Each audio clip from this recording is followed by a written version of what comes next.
नमस्ते दोस्तों, मैं हूं आपका बजट गुरु आनंद। और आज जो आप वीडियो देखने जा रहे हैं वो सिर्फ एक बजट एनालिसिस नहीं है, ये है एक फाइनेंशियल डिटेक्टिव स्टोरी जिसमें हम साथ में डिस्कवर करेंगे कि 1 फरवरी 26 को कर्तव्य भवन से निकली वो लाल थाली आपकी जिंदगी को कैसे बदलने वाली है। जब फाइनेंस मिनिस्टर निर्मला सीतारमण अपना रिकॉर्ड ब्रेकिंग 9th कॉन्जेक्यूटिव बजट लेके पार्लियामेंट में दाखिल हुई, तब पूरे देश की निगाहें सिर्फ एक ही सवाल पर टिकी थी। इस बार किस्मत का सिक्का किसके पल्ले पड़ेगा?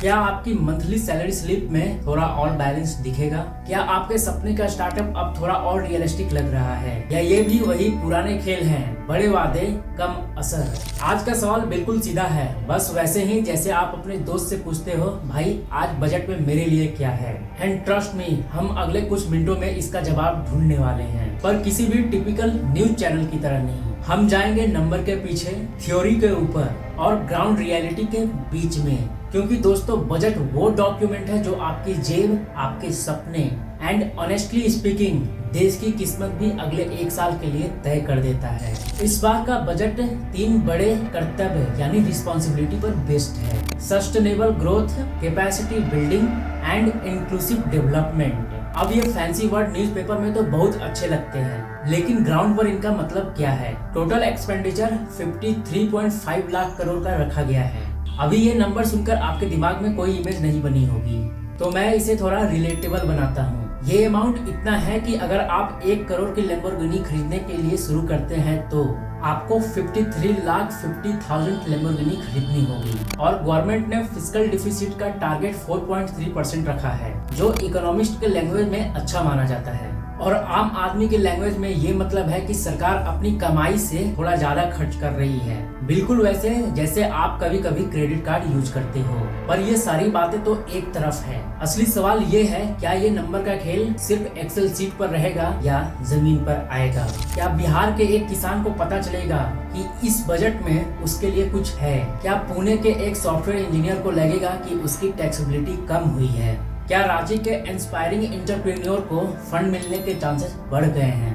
अगले कुछ मिनटों में हम इसके हर पहलू को डीपली एनालाइज करेंगे, लेयर बाय लेयर पील करेंगे, और सबसे इम्पोर्टेंट हम बात करेंगे उन चीजों की जो मेन स्ट्रीम मीडिया डेलिबरेटली या अनइंटेंशनली छोड़ देते हैं। एक छोटी सी रिक्वेस्ट है, अगर आप पहली बार हमारे चैनल पर आए हैं तो हमारे चैनल को सब्सक्राइब कर लीजिए और बेल आइकन को भी दबा दीजिए, क्योंकि बजट एनालिसिस के अलावा भी हम फाइनेंशियल लिटरेसी, पॉलिसी डिस्कशन और ग्राउंड लेवल रिपोर्टेज लाते रहते हैं। और जो पुराने सब्सक्राइबर हैं उनसे रिक्वेस्ट है कि वो इस वीडियो को जितना हो सके उतना शेयर करें, क्योंकि बजट का एनालिसिस सिर्फ टीवी एंकर का बर्थ राइट नहीं है, ये हर उस इंसान का हक है जो टैक्स भरता है या देश में रहता है। चलिए शुरू करते हैं अपनी जर्नी, और सबसे पहले बात करते हैं उस टॉपिक की जो हर भारतीय की हार्ट बीट को बढ़ा देता है: इनकम टैक्स। दोस्तों मैं आपको एक कहानी सुनाता हूँ। साल था 1961 और उस वक्त भारत अभी अभी अपने इकोनॉमिक्स मॉडल को शेप दे रहा था। तब जो इनकम टैक्स बना वो उस जमीन की जरूरतों के हिसाब से परफेक्ट था। पर सोचो, ना उस वक्त इंटरनेट था, ना क्रिप्टो करेंसी थी, ना गिग इकोनॉमी, ना क्लाउड कंप्यूटिंग। मतलब जो रूल्स 1961 में बने थे वो 26 के डिजिटल इकोनॉमिक को हैंडल करने के लिए बिल्कुल आउटडेटेड हो चुके हैं। और इसलिए एफएम ने इस बार एक धमाका किया। उन्होंने अनाउंस किया है इनकम टैक्स एक्ट 2025, जो 1 अप्रैल 2026 से इम्प्लीमेंट होगा। अब यहाँ पर रुकिए और 1 मिनट सोचिए कि ये अनाउंसमेंट कितना मैसिव है। ये कोई छोटा मोटा अमेंडमेंट नहीं है जहाँ 2-3 सेक्शन बदल दिए गए हों। ये एक कंप्लीट ओवरऑल है, एक नई शुरुआत है। जैसे आप अपने 20 साल पुराने नोकिया फोन को फेंक के लेटेस्ट आईफोन ले लेते हो, वैसे ही गवर्नमेंट ने बोला है कि अब पुराने सिस्टम को गुड बाय बोल दो। इस नए एक्ट का प्राइमरी एम है लैंग्वेज को इतना आसान बनाना कि एक कॉमन मैन भी समझ सके कि उसका टैक्स कैसे कैलकुलेट हो रहा है, और लिटिगेशन यानी कोर्ट कचहरी के चक्कर को ड्रास्टिकली कम करना। इमेजिन कीजिए कि एक ऐसा सिस्टम जहां टैक्स रूल इतने क्लियर हैं कि बार बार टैक्स ऑफिसर से लड़ना ना पड़े, बार बार सीए के पास भागना ना पड़े। लेकिन यहाँ पर सावधान रहना जरूरी है, क्योंकि सिंप्लीफिकेशन के नाम पर कभी कभी क्लियरिटी सेक्रीफाइस हो जाती है। और एग्जैक्टली यही वजह है कि टैक्स प्रैक्टिशनर्स काफी कॉशन हैं। अब आप जरूर पूछ रहे होंगे, आनंद जी ये तो ठीक है, मेरे टैक्स स्लैब का क्या हुआ? मेरा टैक्स कितना कम या ज्यादा हुआ? तो दोस्तों यहाँ पर थोड़ा सैटल गेम खेला गया है। बेसिक स्लैब रेट में कोई मेजर रिवोल्यूशनरी चेंज नहीं आया है। जैसे कभी कभी लोग एक्सपेक्ट करते हैं कि up to 10 lakh tax free हो जाएगा, लेकिन गवर्नमेंट ने जो किया है वो है स्लैब के रेवेन्यू को नेचुरल रखा है। इसका मतलब समझिए, जितना टैक्स पहले गवर्नमेंट को मिलता था उतना ही अब भी मिलेगा, पर टैक्स भरने का प्रोसेस बहुत ज्यादा स्ट्रीमलाइन और ट्रांसपेरेंट हो जाएगा। अब यहाँ पर एक मेन पॉइंट है जो मेन स्ट्रीम मीडिया में उतना हाईलाइट नहीं होता है, और वो है कि सिंप्लीफिकेशन का असली फायदा उनको होगा जो छोटे बिजनेस करते हैं या फ्रीलांसर हैं, जिनके लिए पहले टैक्स कंप्लायंस एक नाइटमेयर था। लेकिन मिडिल क्लास के लिए जो हमेशा से हर बजट में इग्नोर फील करता है, इस बार छोटी सी लेकिन मीनिंगफुल विक्ट्री जरूर है। अगर आपकी टैक्सेबल इनकम 12 लाख तक है, और ध्यान दीजिए यहाँ टैक्सेबल वर्ड इम्पोर्टेंट है, मतलब ग्रॉस सैलरी नहीं, डिडक्शन के बाद जो इनकम बचती है, तो सेक्शन 87A के रिबेट के वजह से आपका टैक्स लायबिलिटी 0 हो जाएगा। मतलब आपको एक भी रुपया टैक्स नहीं देना पड़ेगा। प्लस सैलरीड पीपुल जो अपने घर से ऑफिस जाते हैं, उनके लिए 75,000 का स्टैंडर्ड डिडक्शन ऑलरेडी था और वो कंटिन्यू है। पर ये अमाउंट बहुत बड़ा नहीं लगता, पर सोचिए कि ये ऑटोमेटिक डिडक्शन है। इसका मतलब आपको कोई रिसिप्ट दिखाने की जरूरत नहीं, कोई प्रूफ रखने की जरूरत नहीं। एक और बहुत बड़ी बात है जो स्पेशली काफी रिलेवेंट है। अगर आप विदेश घूमने के शौकीन हैं, यूरोप की ट्रिप प्लान कर रहे हो, या दुबई शॉपिंग के लिए जाना चाहते हो, या आपके बच्चे बाहर पढ़ रहे हो और उन्हें ट्यूशन फी भेजना हो, तो इस बजट ने आपके लिए एक बहुत बड़ा रिलीफ दिया है। ओवर एज रेमिटेंस पर टैक्स कलेक्शन एट सोर्स, जिसे हम TCS बोलते हैं, उसको फ्लैट 2% कर दिया गया है। अब ये टेक्निकल टर्म लग सकता है, पर मैं आपको इसका रियल लाइफ इम्पैक्ट बताता हूँ। पहले ये रेट सिचुएशन के हिसाब से 5% से लेकर 20% तक जाता था। मतलब आपको अपने बेटे के लिए US में $30,000 फी भेजनी है, तो कन्वर्जन के बाद ऑलमोस्ट 25 लाख बन जाता था, और उस पर अगर 20% TCS लगता तो आपको 5 लाख एडवांस पे देना पड़ता। हाँ, वो रिफंड मिल जाता था नेक्स्ट ईयर, पर इतना बड़ा अमाउंट ब्लॉक हो जाना कैश फ्लो के लिए बहुत बड़ा प्रॉब्लम था। अब सिर्फ 2% लगेगा, मतलब 50,000, जो कंपेरेटिवली बहुत मैनेजेबल है। ये चेंज गवर्नमेंट के साइड से एक एक्नॉलेजमेंट है कि मिडिल क्लास के एस्पिरेशन अब ग्लोबल है। लोग विदेश जा रहे हैं, बच्चे बाहर पढ़ रहे हैं, और इसको पनिश करने का कोई मतलब नहीं है। इनफैक्ट जब भारतीय स्टूडेंट बाहर जाकर पढ़ाई करते हैं और वापस आते हैं, तो वो इकोनॉमी में एक वैल्यू ऐड करते हैं, तो ये एक प्रोग्रेसिव स्टेप है। लेकिन सच कहूँ तो ये स्टेप 5-6 साल पहले आना चाहिए था। पर दोस्तों, हर सिक्के के 2 पहलू होते हैं। किसी के जेब पे रिलीफ मिला है तो किसी के जेब पर बोझ भी पड़ेगा। अगर आप स्टॉक मार्केट में एक्टिवली ट्रेडिंग करते हो, स्पेशली फ्यूचर एंड ऑप्शन में, जिसे F&O बोलते हैं, तो आपके लिए इस बजट में थोड़ी बुरी खबर है। गवर्नमेंट ने स्पेकुलेशन को डिस्करेज करने के लिए security transaction tax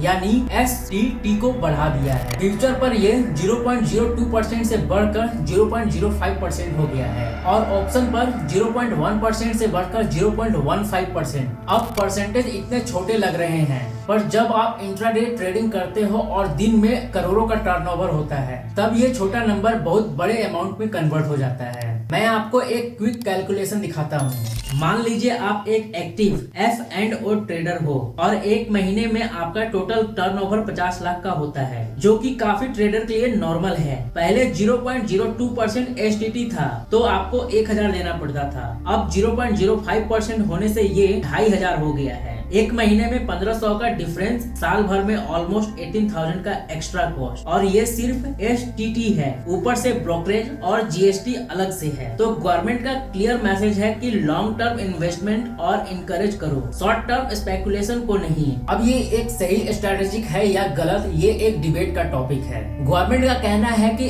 F&O trading में बहुत लोग अपनी लाइफ सेविंग हार कर बर्बाद हो रहे हैं, इसलिए ये एक प्रिकॉशनरी मेजर है। पर ट्रेडर का आर्गुमेंट है कि अगर आप एजुकेटेड हो और डिसिप्लिन तरीके से ट्रेड करते हो, तो ये लेजिटिमेट इनकम सोर्स है और इसको ओवर रेगुलेट नहीं करना चाहिए। अब ये फाइनल वर्डिक्ट ये है कि टैक्स रेवोल्यूशन तब सक्सेसफुल होगा जब ग्राउंड लेवल पर टैक्स ऑफिसर भी न्यू सिस्टम को एम्ब्रेस करेंगे। और लिटिगेशन जेन्युइनली कम होगी, वरना सिर्फ कानून बदलने से कुछ नहीं होता, उसका एग्जीक्यूशन भी उतना ही इम्पोर्टेंट होता है। कमेंट सेक्शन में बताएं आप टैक्स चेंज से खुश हैं या नहीं, और क्या आपको लगता है कि ये सिंप्लीफिकेशन सचमुच काम करेगी। अब चलते हैं उन हाईवे ऑफ ग्रोथ की तरफ जो एक्चुअली जमीन पर दिखने वाले चेंज लाने वाले हैं। दोस्तों, जब भी बजट आता है तो इंफ्रास्ट्रक्चर वो बजवर्ड है जो हर फाइनेंस मिनिस्टर बोलती है, पर इस बार सिर्फ बोलने की बात नहीं है, कॉन्क्रीट टारगेट और एलोकेशन है जो एक्चुअली एक्साइटिंग है। इस साल का कैपिटल एक्सपेंडिचर, जिसे हम कैपेक्स बोलते हैं, टारगेट है 12.2 लाख करोड़। ये फिगर पिछले साल के 11.2 लाख करोड़ से ऑलमोस्ट 9% ज्यादा है। अब पहली नजर में ये सिर्फ एक परसेंटेज लगता है, पर जब आप इसे रियल प्रोजेक्ट में कन्वर्ट करते हो तब इसका असली मैग्नीट्यूड समझ आता है। गवर्नमेंट का लॉजिक ये है कि जब आप रोड, रेलवे, पोर्ट, एयरपोर्ट बनाते हो तो ये एक मल्टीप्लायर इफेक्ट क्रिएट करता है। मतलब एक कंस्ट्रक्शन बना तो उसमें सीमेंट, लेबर, स्टील की डिमांड बढ़ेगी, फिर वो हाईवे रेडी हो गया तो उसके आसपास बिजनेस खुलेंगे, रियल एस्टेट डेवलप होगा, लॉजिस्टिक कॉस्ट कम होगा, और जब एक रीजन डेवलप होता है तो वहाँ एम्प्लॉयमेंट बढ़ता है, लोग कमाना शुरू करते हैं और वो पैसा इकोनॉमी में वापस आता है। इस पूरे साइकिल को economist crowding in of private investment बोलते हैं। मतलब गवर्नमेंट पहले कदम उठाती है और फिर प्राइवेट सेक्टर को सिग्नल मिलता है कि यहाँ इन्वेस्ट करना सेफ है। इस बजट का सबसे बड़ा और सबसे एक्साइटिंग हाईलाइट है 7 हाई स्पीड रेल कॉरिडोर का अनाउंसमेंट। अब मैं जब हाई स्पीड ट्रेन बोलता हूँ तो आपके दिमाग में शायद जापान की शिनकानसेन या चाइना की बुलेट ट्रेन की इमेज आती होगी, और अब एग्जैक्टली वही चीज भारत में भी होने वाली है, पर सिर्फ 1 या 2 रूट पर नहीं बल्कि 7 डिफरेंट रूट पर। ये ट्रेन सिर्फ दिल्ली से मुंबई को जोड़ेगी, ये सोच गलत है। इन कॉरिडोर का सिलेक्शन बहुत स्ट्रेटेजिकली किया गया है ताकि पूरे देश में कनेक्टिविटी इम्प्रूव हो। पहला कॉरिडोर है मुंबई पुणे, दूसरा कॉरिडोर है दिल्ली वाराणसी। ये रूट नोएडा, मथुरा, अयोध्या जैसे सिटी को कवर करेगा। मथुरा वृंदावन का रिलीजियस टूरिज्म, नोएडा का इंडस्ट्रियल बेस है। तीसरा और चौथा कॉरिडोर डेक्कन प्लेट्यू को इंटीग्रेट कर रहे हैं। हैदराबाद बेंगलुरु और पुणे बेंगलुरु ये दोनों टेक सिटी हैं, और इनका इंटीग्रेशन मतलब है कि टैलेंट मोबिलिटी बहुत इजी हो जाएगी। अगर एक सॉफ्टवेयर इंजीनियर हैदराबाद में रहता है पर उसकी कंपनी का ऑफिस बेंगलुरु में है तो वो इजिली 1-2 दिन के लिए ट्रेवल कर सकता है विदाउट फ्लाइट का झंझट। पर कुर्नूल और अनंतपुरा जैसे टियर 2 सिटीज को भी इसमें इंक्लूड किया गया है जो इंडस्ट्रियल और रेसिडेंशियल डेवलपमेंट को बूस्ट देगा। तो रियल एस्टेट इन्वेस्टर्स के लिए ये एक गोल्डन अपॉर्चुनिटी है। पांचवा कॉरिडोर हैदराबाद चेन्नई है जो गुंटूर और नीलोरे जैसे आंध्र प्रदेश के रीजनल हब्स को डेवलप करेगा। छठवां कॉरिडोर चेन्नई बेंगलुरु जिसमें होसूर और श्री पेरुम्बुदूर जैसे मैन्युफैक्चरिंग हब ऑलरेडी हैं और इनका लॉजिस्टिक फर्दर स्ट्रीमलाइन होगा। और फाइनली सातवां कॉरिडोर जो मेरे हिसाब से सबसे अंडररेटेड है पर सबसे इम्पैक्टफुल हो सकता है, वाराणसी सिलीगुड़ी कॉरिडोर बिहार और नॉर्थ बंगाल को कनेक्ट करेगा और नॉर्थ ईस्ट को मेनलैंड से जोड़ने का एक मेजर स्टेप है। हिस्टोरिकली नॉर्थ ईस्ट भारत हमेशा थोड़ा आइसोलेटेड फील करता था पर ये कनेक्टिविटी अब गैप को ब्रिज कर सकती है।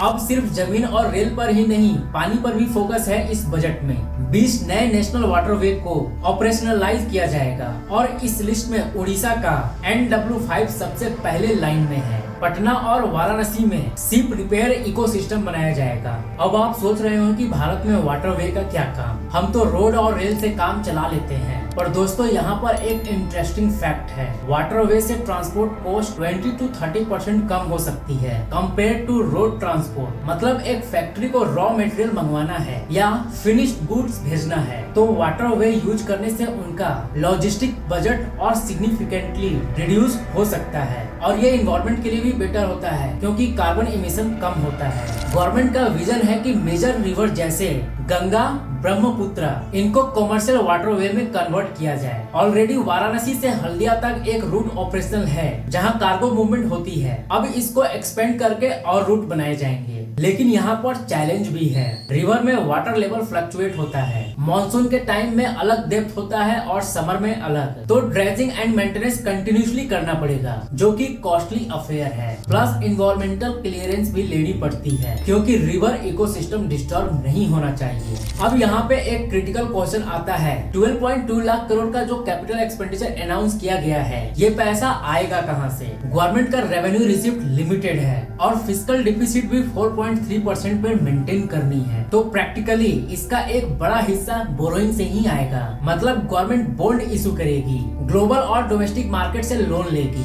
अब एक वेरी प्रैक्टिकल इम्प्लीकेशन की बात करते हैं जो डायरेक्टली आपके पॉकेट को इफेक्ट कर सकती है। रियल एस्टेट, जब भी इंफ्रास्ट्रक्चर डेवलपमेंट होता है, स्पेशली कनेक्टिविटी प्रोजेक्ट, तो रियल एस्टेट प्राइस उसके इम्पैक्ट जोन में स्काई रॉकेट हो जाती है। मैं आपको एक हिस्टोरिकल एग्जांपल देता हूँ। जब दिल्ली मेट्रो की पहली लाइन ऑपरेशनल हुई थी द्वारका से नोएडा तक, तो द्वारका के प्रॉपर्टी प्राइस 3-4 साल में डबल से भी ज्यादा हो गए थे। सिमिलरली जब मुंबई मेट्रो बनकर रेडी हुई तो उनके नियर बाय एरिया में प्राइस बहुत बढ़ गई। अब सिमिलरली जब Varanasi Siliguri high speed rail बनने लगेगी तो वाराणसी, बिहार के सिटीज, नॉर्थ बंगाल के टाउन, इन सब की प्रॉपर्टी डिमांड बढ़ जाएगी।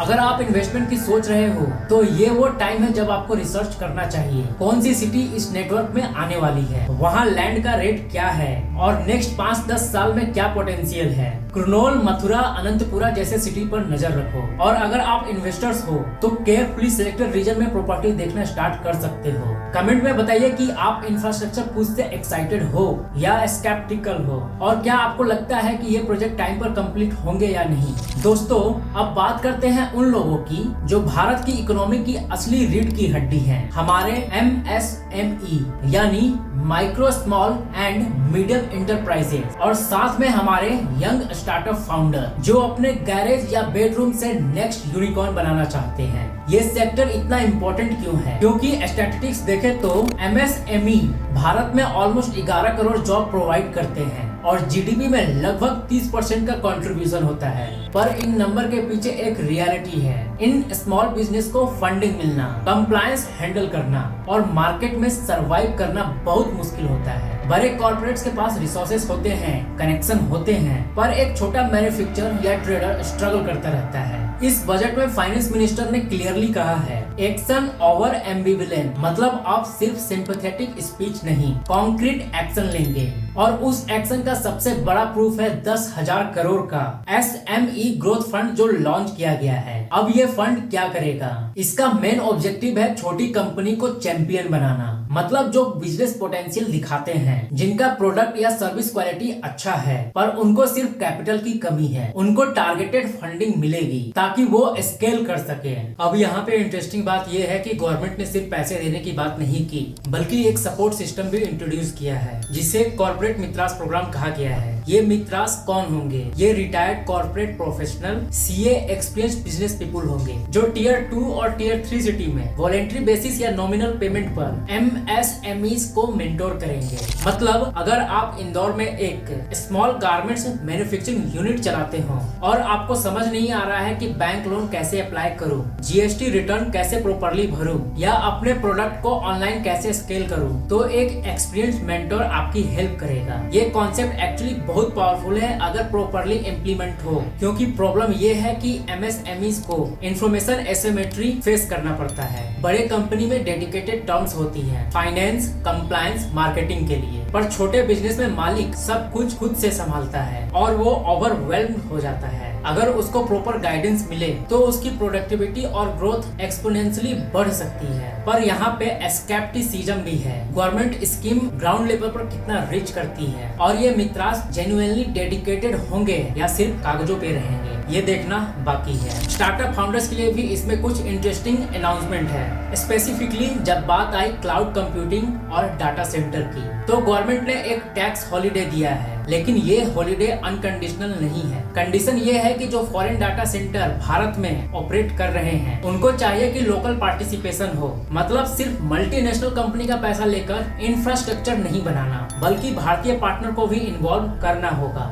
लोकल टैलेंट को हायर करना होगा। ये मूव आत्मनिर्भर भारत के विजन से अलाइंड है, जहां फॉरेन इन्वेस्टमेंट तो वेलकम है, पर उसका बेनिफिट भारतीय इकोसिस्टम को भी मिलना चाहिए। पर दोस्तों, यहाँ पे एक एलिफेंट इन द रूम है जिसको हम इग्नोर नहीं कर सकते हैं। लिक्विडिटी MSMEs और स्टार्टअप के लिए सबसे बड़ी प्रॉब्लम यह है कि उनको टाइमली और एडिक्यूट फंडिंग नहीं मिलती। बैंक ट्रेडिशनली रिस्क अवर्स होते हैं, वो कोलैटरल मांगते हैं, लेंदी डॉक्यूमेंट मांगते हैं और अप्रूवल प्रोसेस इतना लंबा होता है कि जब तक लोन मिले तब तक अपॉर्चुनिटी निकल जाती है। इसलिए बहुत सारे business NBFCs non banking financial companies की तरफ जाते हैं, जो थोड़ा फ्लेक्सिबल होते हैं पर इंटरेस्ट रेट ज्यादा चार्ज करते हैं। स्टैटिस्टिक्स देखो तो रूरल एरिया में अभी भी लगभग 40% लोन NBFCs के थ्रू ही प्रोसेस होते हैं, लेकिन NBFCs को वही स्टेटस नहीं मिलता जो बैंक को मिलता है। प्रायोरिटी सेक्टर लेंडिंग मार्केट में उनका कंट्रीब्यूशन इतना काउंट नहीं होता। रेगुलेटरी सपोर्ट भी लिमिटेड है। तो एक आर्गुमेंट ये भी बन रहा है कि अगर गवर्नमेंट सचमुच MSMEs को एम्पावर करना चाहती है तो NBFCs को भी थोड़ा ज्यादा सपोर्ट देना चाहिए, उनको रेगुलेट फ्रेमवर्क में लाना चाहिए ताकि वो भी अफोर्डेबल रेट पर लैंडिंग कर सकें। पर इस बजट में NBFCs के लिए कोई मेजर अनाउंसमेंट नहीं था, जो थोड़ा डिसअपॉइंटिंग था। एक और डायमेंशन है जो स्पेशली पोस्ट कोविड बहुत इंपॉर्टेंट हो गया है, डिजिटल पेमेंट और फिनटेक इंटीग्रेशन। छोटे बिजनेस के लिए कैश फ्लो मैनेजमेंट बहुत क्रिटिकल होता है। अगर पेमेंट साइकिल लंबे होते हैं तो वर्किंग कैपिटल स्टक हो जाता है और ऑपरेशन अफेक्ट होते हैं। गवर्नमेंट ने पिछले कुछ सालों में UPI को प्रमोट किया, ONDC open network for digital commerce launch किया ताकि छोटे सेलर भी ई-कॉमर्स में पार्टिसिपेट कर सकें बिना Amazon, फ्लिपकार्ट पर डिपेंडेंट हुए। पर ये इनिशिएटिव तब तक सक्सेसफुल नहीं होंगे जब तक ग्राउंड लेवल पर अवेयरनेस और इंफ्रास्ट्रक्चर रेडी नहीं होंगे। कमेंट सेक्शन में बताइए, अगर आप कोई बिजनेस चलाते हो तो आपको इस बजट से क्या एक्सपेक्टेशन थी और क्या मिला। दोस्तों, अब चलते हैं हमारे सोल की तरफ, हमारे किसान भाई। एग्रीकल्चर सिर्फ एक सेक्टर नहीं है भारत में, ये एक वे ऑफ लाइफ है। ऑलमोस्ट 50 to 60% पॉपुलेशन डायरेक्टली या इनडायरेक्टली फार्मिंग से कनेक्टेड है। पर यहाँ पे एक सैड रियलिटी है, फार्मर की इनकम, उनकी प्रोडक्टिविटी और उनकी फाइनेंशियल सिक्योरिटी हमेशा से एक कंसर्न रही है। हर बजट में कुछ ना कुछ अनाउंस होता है फार्मर के लिए, पर ग्राउंड लेवल पर इम्पैक्ट इतना दिखता नहीं। लेकिन इस बार का अप्रोच थोड़ा अलग है क्योंकि टेक्नोलॉजी को सेंटर अप्रोच पर लाया गया है। FM ने इस बार लॉन्च किया है भारत विस्तार, एक मल्टीलिंगुअल AI पावर टूल जो स्पेसिफिकली फार्मर के लिए डिजाइन किया गया है। अब AI सुन के आप सोच सकते हो कि ये कोई फैंसी ChatGPT टूल है जो सिर्फ इंग्लिश में काम करता होगा और इलीट लोगों के लिए है, पर नहीं। भारत विस्तार को पर्पसफुली भारत के ग्रास रूट के हिसाब से डिजाइन किया गया है। ये एग्री स्टैक्स पोर्टल्स जहां सब एग्रीकल्चर रिलेटेड डाटा स्टोर्ड है और ICAR Indian council of agriculture research की डिकेड्स की रिसर्च को कंबाइन करके फार्मर को उनकी अपनी लोकल भाषा में रियल टाइम गाइडेंस देगा। अब बात करते हैं हाई वैल्यू एग्रीकल्चर की। ट्रेडिशनल क्रॉप्स जैसे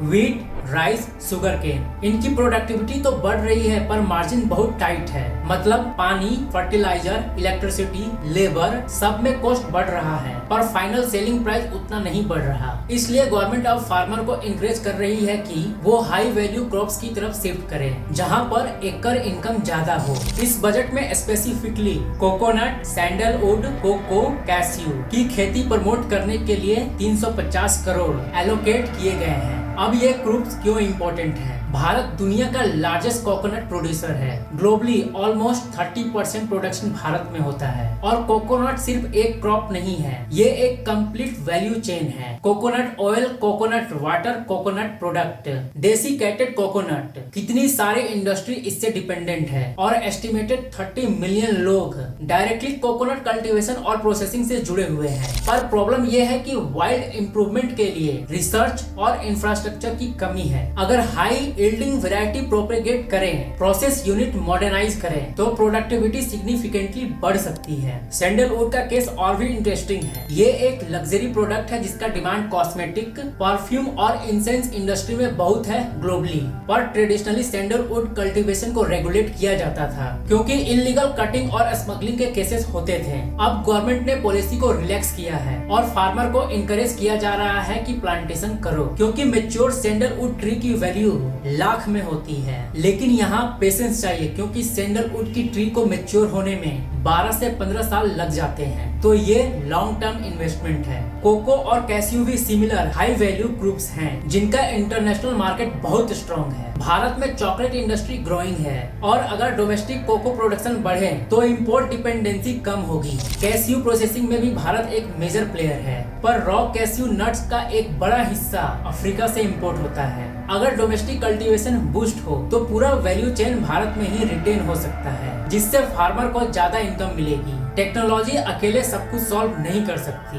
पॉलिसी सपोर्ट भी चाहिए। अगर आप फार्मिंग बैकग्राउंड से हो या रूरल एरिया से कनेक्टेड हो तो कमेंट में अपना पर्सपेक्टिव जरूर शेयर करें। ग्राउंड पर क्या चैलेंजेस है और क्या सॉल्यूशन हो सकते हैं। अब बात करते हैं उन लोगों की जो देश का फ्यूचर है, हमारे यंग एस्पिरेंट, वो लोग जो अभी स्कूल या कॉलेज में हैं, जो अपने कैरियर को शेप दे रहे हैं, जो ये सोच रहे हैं 5-10 साल बाद क्या करूंगा। इस बजट में उनके लिए एक बिल्कुल नई डायरेक्शन दी गई है जो ट्रेडिशनल मेडिकल इंजीनियरिंग के अलावा है। गवर्नमेंट ने बेट लगाई है ऑरेंज इकोनॉमी पर, मतलब क्रिएटिव इंडस्ट्री पर, और इस बेट का सबसे कॉन्क्रीट फॉर्म है 15,000 सेकेंडरी स्कूल और 500 कॉलेज में AVGC कंटेंट क्रिएटर लैब का अनाउंसमेंट। अब पहले समझते हैं कि AVGC का मतलब क्या है। ये stand for animation, visual effect, gaming and comic. ये वो इंडस्ट्री है जो कंटेंट क्रिएशन, इंटरटेनमेंट और डिजिटल मीडिया के कोर है। जब आप कोई हॉलीवुड मूवी देखते हो जिसमें सुपर हीरो उड़ रहे होते हैं, वो गेमिंग इंडस्ट्री है। जब आप YouTube पर हाई क्वालिटी एनिमेटेड वीडियो देखते हो या Netflix पर एनिमेटेड सीरीज, वो एनिमेशन इंडस्ट्री है। और ये सब industry globally billions of dollars की है। भारत में टैलेंट की कोई कमी नहीं है। बहुत सारे भारतीय artist, animators, VFX specialist Hollywood में, लंदन में, टोक्यो में काम कर रहे हैं। मार्वल की मूवी में जो VFX होता है उसमें भारतीय स्टूडियो का कंट्रीब्यूशन है। अब गवर्नमेंट ने अनाउंस किया है कि ये एक मैसिव अपॉर्चुनिटी है। रिपोर्ट्स के मुताबिक 2020 तक इस AVGC सेक्टर में ऑलमोस्ट 2 मिलियन प्रोफेशनल की डिमांड होगी, भारत में और ग्लोबली। मतलब अगले 4-5 साल में 20 लाख नौकरियां। और ये सिर्फ ट्रेडिशनल जॉब्स नहीं है, ये फ्रीलांसिंग भी है, रिमोट वर्क भी है, इंडिपेंडेंट कंटेंट क्रिएशन भी है। अगर आप एक स्किल्ड एनिमेटर बन जाएं, तो आप किसी भी कंट्री के क्लाइंट के लिए घर बैठे काम कर सकते हो और डॉलर अर्न कर सकते हो। इस इनिशिएटिव को इम्प्लीमेंट करने के लिए गवर्नमेंट ने IICT Mumbai, international institute of information technology को लीड रोल दिया है। IIT एक रेप्यूटेड इंस्टीट्यूट है जो क्रिएटिव और टेक्नोलॉजी इंडस्ट्री के इंटरसेक्शन पर काम करता है। ये फेस्ड मैनर में होगा। पहले Tier 2 और Tier 3 सिटी में फोकस होगा, जहां इंटरनेट कनेक्टिविटी रिलेटिवली बेटर है, और ग्रेजुअली एक्सपेंड होगा। ये इनिशिएटिव एक कल्चर शिफ्ट लाने की भी कोशिश है। भारत में कैरियर ऑप्शन बहुत लिमिटेड माने जाते हैं, या तो डॉक्टर बनो, या तो इंजीनियर, या IAS। अगर कोई कहता था मैं एनिमेटर बनना चाहता हूँ या मैं गेम डिजाइनर बनाना चाहता हूँ, तो पेरेंट्स सपोर्टिव नहीं होते थे क्योंकि उनको लगता था ये सीरियस कैरियर नहीं है। पर अब गवर्नमेंट खुद इस सेक्टर में इन्वेस्ट कर रही है, तो ये एक वैलिडेशन है कि क्रिएटिव कैरियर्स भी इक्वली इम्पोर्टेंट और लुक्रेटिव है। तो एस्पिरेंट्स के लिए कंक्लूजन ये है कि ये एक गोल्डन अपॉर्चुनिटी है, पर सक्सेस आपकी अपनी डेडिकेशन पर भी डिपेंड करेगी। लेकिन आप सोचोगे कि सिर्फ क्लास में अटेंडेंस लगा दी तो काम हो जाएगा, तो नहीं होगा। कमेंट में बताइए कि आप किस फील्ड में इंटरेस्टेड हो, एनिमेशन, VFX, गेमिंग या कंटेंट क्रिएशन। अगर आप ऑलरेडी इस फील्ड में काम कर रहे हो तो अपना एक्सपीरियंस शेयर करें कि बिगिनर्स को क्या एडवाइस दोगे। अब चलते हैं थोड़ा डीपर लेवल पे, पॉलिटी, लॉ और रीजनल के डायनेमिक एंगल से, क्योंकि दोस्तों बजट सिर्फ नंबर और स्कीम का डॉक्यूमेंट नहीं है, ये एक कॉन्स्टिट्यूशनल प्रोसेस है, एक पॉलिटिकल स्टेटमेंट है और एक रीजनल बैलेंसिंग एक्ट भी है। तो पहले बात करते हैं कॉन्स्टिट्यूशनल फ्रेमवर्क की। हमारा कॉन्स्टिट्यूशन आर्टिकल 112 से 117 तक बजट प्रोसेस को डिटेल में डिफाइन करता है। ये नाम बदलने के पीछे एक डीपर फिलोसफी है। कर्तव्य मतलब ड्यूटी, रिस्पॉन्सिबिलिटी। गवर्नमेंट का मतलब है कि ये बिल्डिंग सिर्फ पावर सेंटर नहीं है, ये सर्विस सेंटर है जहाँ देश के लिए काम होता है। अब बात करते हैं फिस्कल मैनेजमेंट की। ट्रेडिशनली गवर्नमेंट का फोकस होता था फिस्कल डिफिसिट को कंट्रोल करना, मतलब कितना खर्च है और कितनी इनकम है, उसका गैप कितना है। इस साल का 4.3% है GDP का, पर अब एक सटल शिफ्ट आ रहा है पॉलिसी में। डेब्ट टू GDP रेशियो पर भी फोकस बढ़ रहा रहा है। Fiscal deficit year to year fluctuate कर सकता है डिपेंडिंग ऑन इकोनॉमिक साइकिल, पर डेब्ट to GDP ratio long term sustainability का बेटर इंडिकेटर है। गवर्नमेंट का टारगेट है कि 2030-31 तक टोटल पब्लिक डेब्ट को जीडीपी के 50% के आसपास ले आए। अभी ये अराउंड 57-58% है।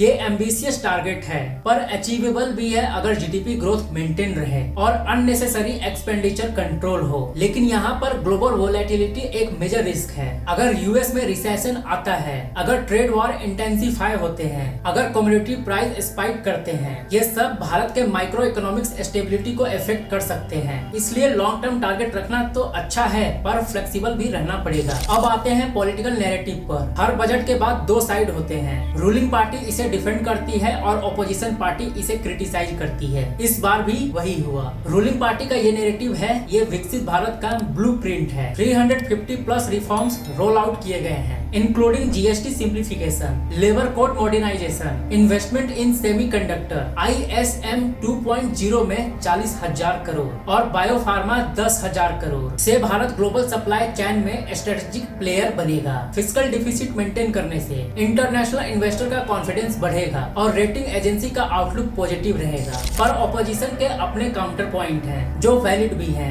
राहुल गांधी और अखिलेश यादव ने पॉइंट आउट किया कि जीडीपी ग्रोथ 7% हो सकती है पर इसका बेनिफिट आम आदमी तक नहीं पहुंच रहा। Youth unemployment still a major issue. Priyanka Chaturvedi ने सवाल उठाया कि मिडिल क्लास के लिए टैक्स स्लैब में कोई रिवोल्यूशनरी चेंजेस नहीं है और इन्फ्लेशन का बर्डन उन पर ही जा रहा है। सचिन पायलट ने रूरल डिस्ट्रेस की बात की। मनरेगा बजट को रीस्ट्रक्चर करने के नाम पर वीकेंड किया जा रहा है जो रूरल सेफ्टी नेट को इफेक्ट करेगा। साउदर्न स्टेट केरला तमिलनाडु के रिप्रेजेंटेटिव ने शिकायत की हाई स्पीड रेल में उनका रिप्रेजेंटेशन कम है। चेन्नई बेंगलुरु और बेंगलुरु चेन्नई तो है पर केरला को कम्प्लीटली एक्सक्लूड कर दिया गया जो अनफेयर है। मेरा अपना एनालिसिस यही है कि दोनों साइड की बातों में कुछ न कुछ ट्रूथ है और एक बजट में सबको इक्वली सेटिस्फाइड करना इम्पॉसिबल है। पर ओवरऑल डायरेक्शन देखे तो गवर्नमेंट का फोकस इंफ्रास्ट्रक्चर, टेक्नोलॉजी और आत्मनिर्भर पर है। क्रिटिसिज्म भी वैलिड है, स्पेशली एम्प्लॉयमेंट और इन्फ्लेशन के फ्रंट पर। कमेंट में अपना ओपिनियन शेयर करें। आपको लगता है रूलिंग पार्टी का नैरेटिव स्ट्रॉन्ग है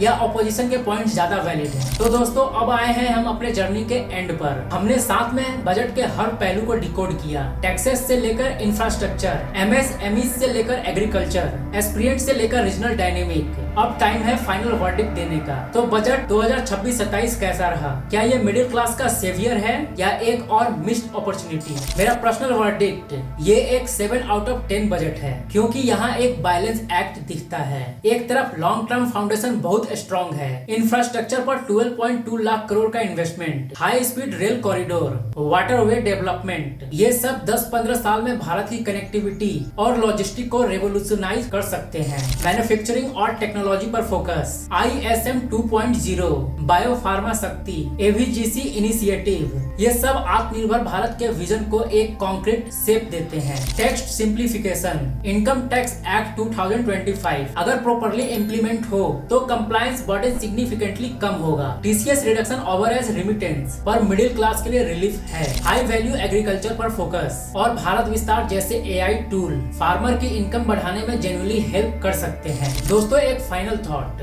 बजट सिर्फ एक डॉक्यूमेंट है, असली पावर हमारी है सिटीजन की। हम चाहें तो गवर्नमेंट को अकाउंटेबल होल्ड कर सकते हैं, स्कीम का बेनिफिट उठाना चाहिए तो ले सकते हैं और अपनी फाइनेंशियल प्लानिंग स्मार्टली कर सकते हैं। पैसिव रखने, सिर्फ कंप्लेन करने से कुछ नहीं होगा, एक्टिव पार्टिसिपेशन चाहिए। RTI फाइल करो और अगर स्कीम का पैसा नहीं आ रहा लोकल रिप्रेजेंटेटिव से सवाल पूछो और अपने फाइनेंस को प्रोएक्टिवली मैनेज करो। इस वीडियो को यहाँ तक देखने के लिए बहुत बहुत धन्यवाद। अगर ये एनालिसिस हेल्पफुल लगा तो प्लीज लाइक करो, शेयर करो अपने फ्रेंड्स एंड फैमिली के साथ क्योंकि फाइनेंशियल लिटरेसी सबका हक है। सब्सक्राइब जरूर कर लो अगर अभी तक नहीं किया और बेल आइकन को भी दबा दो ताकि जब भी मैं इम्पोर्टेंट फाइनेंशियल या पॉलिसी टॉपिक पर वीडियो बनाऊं आपको तुरंत नोटिफिकेशन मिले। कमेंट सेक्शन बिल्कुल ओपन है, आपके सवाल हो, डाउट्स हो या कोई पर्सपेक्टिव शेयर करना चाहते हो तो जरूर लिखो। मैं पर्सनली पढ़ता हूँ और रिप्लाई करने की कोशिश करता हूँ। तो दोस्तों मिलते हैं अगले वीडियो में किसी नए इंटरेस्टिंग टॉपिक के साथ। तब तक के लिए स्टे इन्फॉर्म्ड, स्टे एम्पावर्ड और अपना ख्याल रखिए। जय हिंद, जय भारत।